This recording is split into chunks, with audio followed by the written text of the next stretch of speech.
Magandang umaga mga kakardyano. Ako po si Bert Michael A. Rivera mula sa ikapitong baitang. At nandito po ako para magbalita sa inyo ng magandang nangyari dito sa Santo Tomas Village.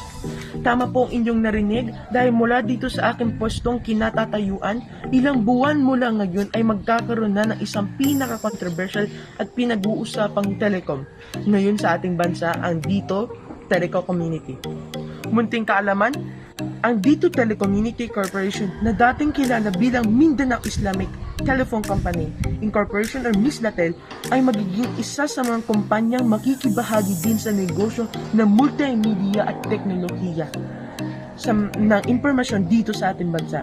Ito ay maihahanay sa iba pang naglalakihang kumpanya tulad ng Smart, Globe, PLDT at marami pang iba. Naging controversial ang Dito Telecom dahil malaking bahagi ng kumpanyang ito ay pagmamay-ari ng China.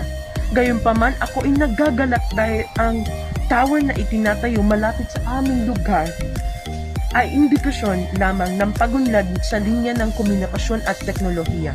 Kaya naman, masasabi ko na mapalad ako dahil mararanasan namin ang mabilis na internet connection dito sa aming lugar na talaga namin kailangan ngayon, lalo na sa panahon ngayon ng isang mag-aaral na katulad ko.